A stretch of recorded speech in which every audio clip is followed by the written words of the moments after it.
Hello, my name is Tobin, and if we have not met before, it's good to meet you. I look forward to walking you through some interesting stuff that's happening right now. If you're not familiar with what I do, I am a CEO and I work in Western North Carolina at a small tech startup called Virtual Storefronts by Uspace. And what we do is we put local businesses online on a network that's called Virtual Storefronts. It has an application that you can download from iOS and Android called a VS Shopping app. That's the fastest way to figure out what we're talking about here today when we get to that part.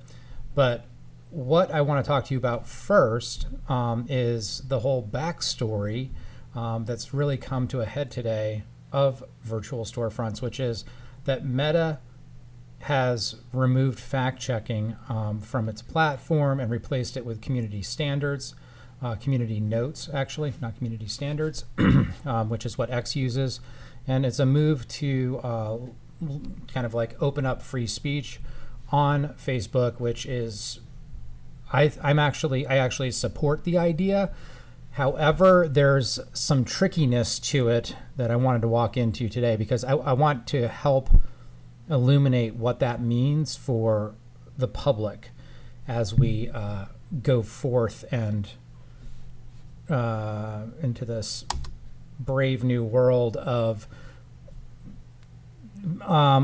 unhinged social media publishing or under moderated social media publishing, which already has protections under the law under the Section 230. But now things are about to get a lot crazier in the social media space, and I want to talk to you about what that means when we take the core values of the Western world in the United States, which is free speech, and then we add to that total empowerment for anyone to publish. Whereas in the 20th century, it was only newspapers really had the power to reach millions of people. Now anyone has the power to reach millions of people. So and then removing a lot of that moderation and seeing where that takes us as a society, because I think that we don't actually know where we're going, because as much as people hate being in Facebook jail, we're going to see what happens when everyone gets released from Facebook jail. So there's a lot of unfairness to that, but then there's also people who have been moderated. And I'm not even saying that they should be in Facebook jail in the first place. I'm just saying we are about to get a look at what is really happening when we empower hundreds of millions of people to access audiences of hundreds of millions of people in the technology world without editors. So the third part of all of that is Section 230, which is, well, we got the values of free speech. We have the ability to publish, right? And we had that in the 20th century. And then we had a third part, and that's called libel law and slander law and protections that the government interested in the social fabric being maintained put provisions that they put in, knowing that when you have the ability for mass media and publishing, there's a lot of power in that. So there's guardrails that were put into it in the 20th century. And those protections are now removed from social platforms with what's called Section 230, which makes those publishing platforms not liable the way that a magazine, a newspaper, a radio station in the 20th century would be liable for the content that they put into the media. So we have a trifecta of craziness, which is, and that's the world that we've been living in for the past 20 years, essentially. That is opening up the ability, anyone can publish, giving them access to hundreds of millions of people as their audience. And then the only kind of real, I guess, the only thing saving us from really knowing what it's like to give the power of publishing to absolutely everyone was that kind of fact-checking misinformation regime that was making sure that was putting people in jail all the time, but at the same time was actually keeping a lid on Pandora's box, so to speak, about what is going on for the people that are the most hateful, the most divisive, the most full of misinformation, those people have been put into Facebook jail.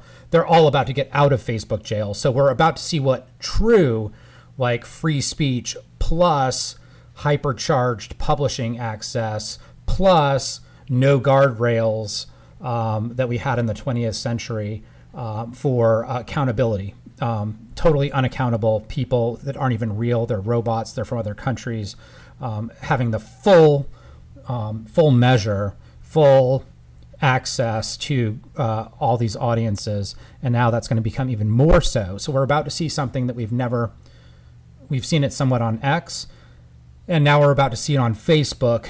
And what I'm thinking is, I'm pro free speech, but free speech plus this massive tool, plus Mark Zuckerberg in yet another in a video that he just released and announced about the 5 different changes to fact checking, to community notes, et cetera, et cetera. He just mentioned that they're going to prioritize politics. So that's going to make echo chambers louder, bigger, and more full of the most virulent content. So all of the division that we've been looking at in our society, all of the ability to not trust information that we've had in our society is about to become much more amplified. And the idea behind putting guardrails on publishing and making people who publish liable for their actions is that it makes this modern world that we live in more hospitable to human beings, because it can become the media environment can drive real hostility.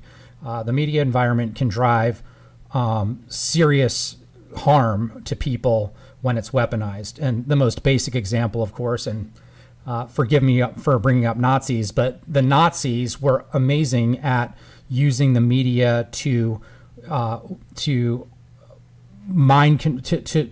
the minds of the people who are listening to it. And that's a great example of unchecked media, where there's no liability, there's no legal obligation within that society for the people that are saying things that are very destructive to other people. So what we basically have done since the late 90s in order to expand technology is institute something called Section 230. A legislator from the Northwest who's very pro-tech suggested this. And the idea now is that whatever's posted on these platforms, X, Facebook, Instagram, TikTok, the platform itself is not liable for that content. So if someone says something that's slanderous, Facebook is not Facebook/Meta is not liable for the lawsuit that would come about due to that slander. So all of that. So it used to be that if it was Time magazine instead of Facebook, and they printed an article about like what Elon Musk has been doing, calling people out by name in the government and essentially weaponizing media in order to kind of terrorize people's personal lives. Now, if Time magazine published that in print, then they would be held liable. And I think that Elon Musk may very well be liable, even though for his own actions, but he would not be liable for what other people do on X to weaponize their behavior, which allows these platforms to really there's no editor in the room, and we've taken the guardrails off the rails that we put on in the 20th century to prevent harm from people that we need in the Western world for free speech. So when you have free speech, it can cause significant harm, and you don't want it to get to the point where people are really where it's very destructive. It can be destructive. So that's why we have limits on what's published. But we don't have limits on what's published.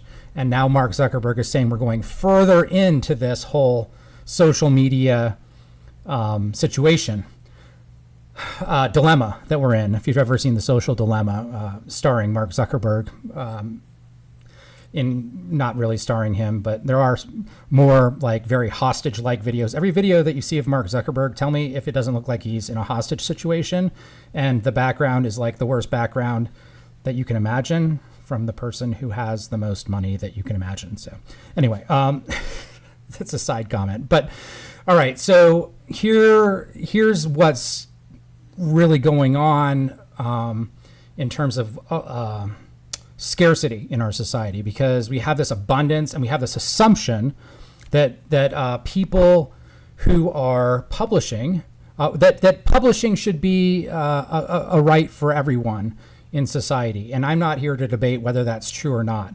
And having the access to free speech includes having the ability to say anything you want on these massive publishing platforms in technology, to the entire world. So that's the premise, is that's an inherent good, and a lot of what Silicon Valley's first quarter of the 21st century, these past 25 years, is this kind of like first principles is what they call them, or operating assumption, that it's inherently good that anyone, myself and anyone else, can say whatever they want and everyone in the world can see it. I don't actually think that that's necessarily a good thing. And the reason I think it's not the reason I'm saying it's not necessarily a good thing is because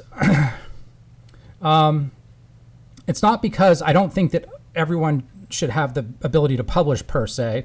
It's just that when all the public and all the bots and all of the anonymous people are publishing, then you can't figure out what is fraud, what is cloning, what's identity theft, what's trusted information, what's misinformation, what's propaganda. If you know anything about propaganda, here's a really scary fact. Propaganda, if it's good, is 90% completely true, and 10% of it is a lie in order to twist your mind to get you nodding and then throw in the curveball so that you continue nodding when the untruth comes in. So all that kind of stuff is very complicated. And to give everyone in the world the ability to publish, we throw in the trash can the ability to determine what is the ability to see what's real, what's trusted information, or what's even coming from an authoritative source. And this is kind of a foundational principle of the company that I run. It's called Unpublished Space LLC, or USpace is our trade name, which is trademarked.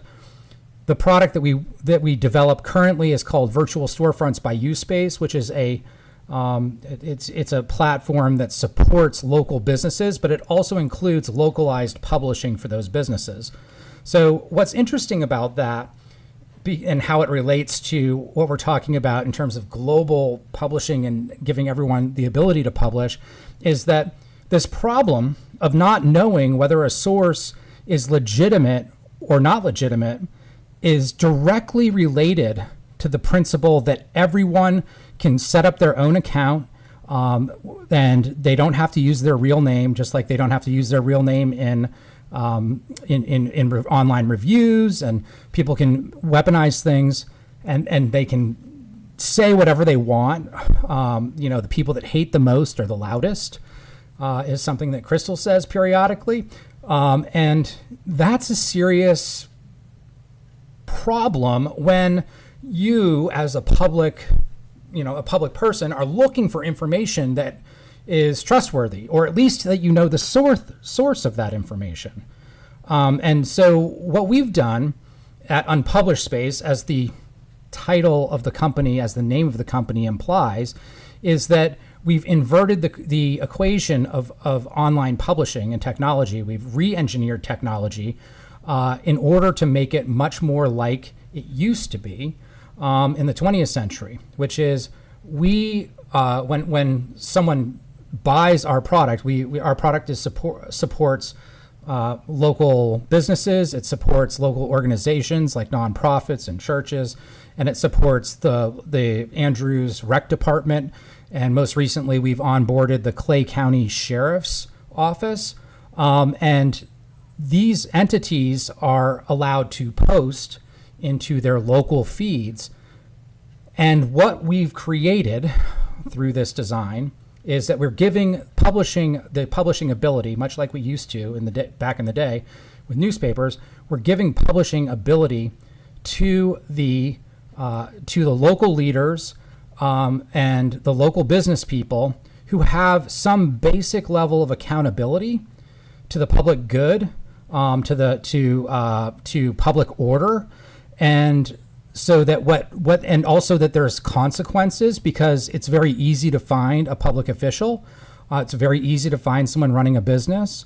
They can't hide. They can't be anonymous. So and the only businesses are local non-chain businesses that are on virtual storefronts, and people simply pay a fee and we set it up. It's almost like Twitter or X for local businesses. They all have their own address.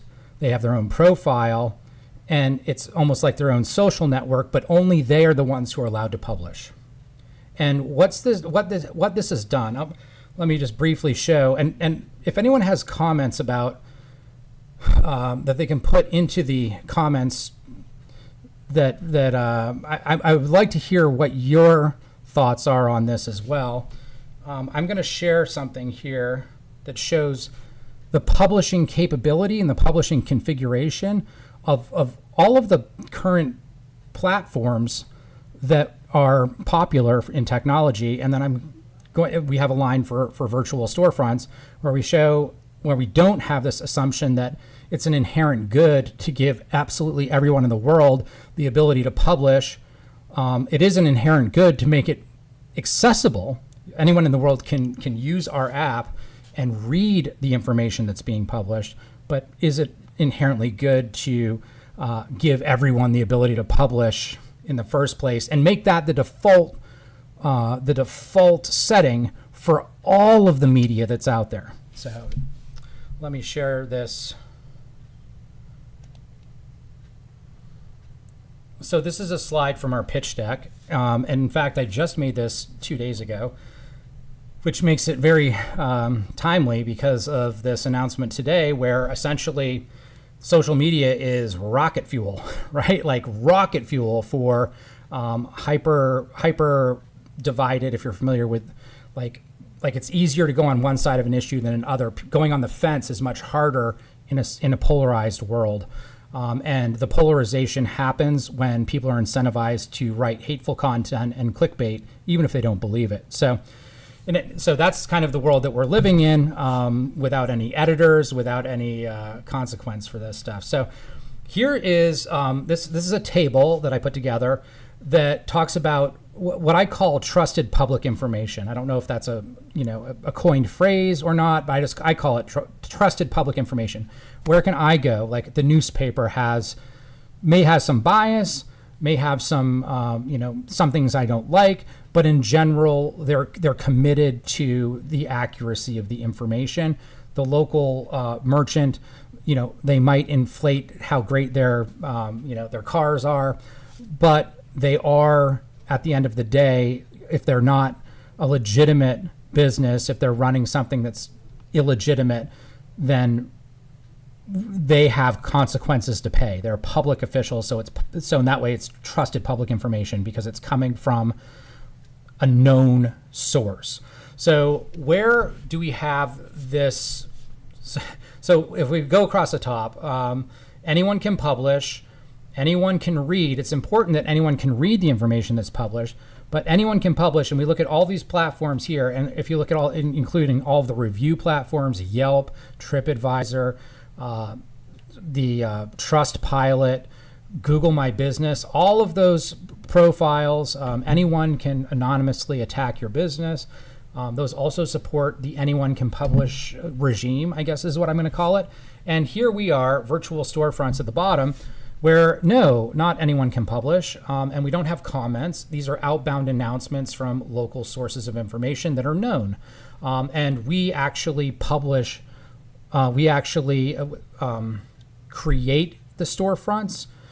If you want to learn more about it, go to virtualstorefronts.co and you can see what we do. We create this profile by these businesses that pay us a moderate fee, and it becomes, a lot of our businesses use it as a website, but it's a lot like a profile and a social media profile. that's robust, that's specifically for businesses, but they don't self-publish it. We look at them and we choose to publish it. And then once we publish it, we give them the ability to send out announcements and messages to the local community and only their local area. So they become a trusted public information source because they've been approved, because we actually make the decision to allow them to publish.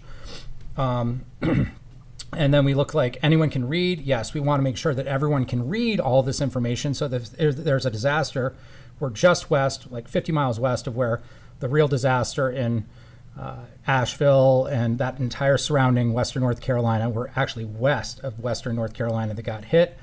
But there was a huge lack of information that was credible because people were lost on social platforms full of just, the people that are making the rumors are way ahead of the sheriff, who's typing up a press release to send to the newspaper because the newspaper is the trusted local source, and they won't even put a press release out on Facebook because they're always behind the ball. So you have this huge lack of, need. There's a skyrocketing need for trusted information in our society, and yet there's this incredible lack of trusted information in our society. And that is literally a factor of just allowing everyone to publish on all these platforms. So we've just created a much more stripped down version. We've just limited the number of people that can publish. And by default, what happens over here is that our trusted sources are verified by default. So you can see here that that's not true on any other platform. You can pay to be verified on X and Meta products. You can, I think that TikTok verifies and YouTube verifies kind of automatically for famous people, but everything else is just, you don't know if it's true. You don't know if it's your mom you're talking to on Facebook or whether someone cloned her profile. There's no guardrails. And that's just a huge problem, which it gets over to the last column here where it supports AI bots, cloning, identity theft, and fraud. This configuration, while very democratic and very open, very just democratic and, empowering the masses, one of the drawbacks is we can't tell what's real and what's fraud. When I'm on Facebook, I have no clue what's real and what's fraud. I have much more in a face-to-face reaction, in a face-to-face interaction. It's more likely that I'll know the difference between the two. Far more likely, at least I know that there's a person and there's a certain recourse that I can take. Online, it is just a hall of mirrors, a million miles long, and so we have a serious situation there in terms of supporting some of the worst aspects, criminal aspects of our society, and kind of riding on the heels of the Section 230. Facebook essentially is set up to support fraud. It is part of their configuration. Mark Zuckerberg makes your network accessible unless you intentionally protect it. He used to make it public, and then it just became private to your friends, and then you would invite a friend in who you didn't know, and that friend is actually someone who's going to clone your profile and then invite all your friends in and attack them. That configuration, which is great for engagement and it's great for profits at Facebook, I call it Mark Zuckerberg's clearinghouse of fraud, and he makes that configuration by default so that there's more interactions and it's more open and you have more connections. That's not a safe way to conduct your business. And for whatever reason, when all of these, when you're hosting an environment that is actually facilitating fraud and making it not just possible but common, like just it's like configured to support fraud, and yet there are no consequences for that. For whatever reason, I assume it's somewhere under the protections of Section 230 as well. If you're big enough, and you have all these protections in publishing, then hey, it's not Mark Zuckerberg's fault if he makes your entire, all of your social network available to every single person who's going to research and attack you because of that configuration.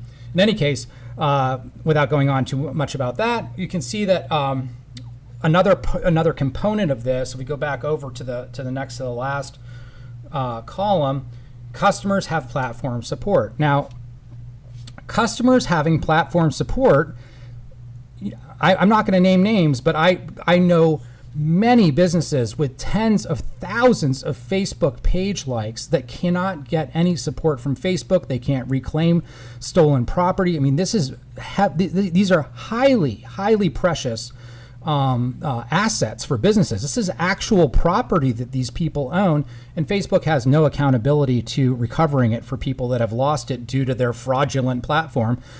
So there's no support on the platform, so there's no way for the people who are the customers of the platform to have recourse in order for there to be any kind of order. Now, all of this configuration here is about to get a lot more. I mean, now that Meta is, I see I've lost my headline here. Hold on a second. I'm going to scroll over. Now that Meta has ended its fact checking, it's going to hold on once. Yeah. So anyway, I'm not even going to move that. So now that Meta has ended its fact checking to restore free expression, we're going to see stuff that's like, we're going to see there's going to be, in terms of divisiveness, in terms of free expression on steroids, we're going to see a lot more activity and a place that I think that people will find increasingly difficult to exist in terms of a platform. So our answer is to create a place where that where you don't have to interact, where you get information that's just beamed out to you, and it's kind of a simple idea, but it is based on a kind of a revolutionary idea that it's better to that we should at least have a place where people who are trusted public officials or public figures or business leaders or people in our community who we do trust and are accountable, they have a place to publish. And that's what Virtual Storefronts is and is going to become. We are very early stage. Our feature set is not robust. We're still kind of an MVP product, but as of now, you can download the app and see for yourself. This is going to be hard while there's so much glare. Hold on a second. Yeah, it's not going to work. In any case, you can download the VS app and check it out. What it does is it gives those local businesses the ability to send out messages to their local community and to anyone who's following them.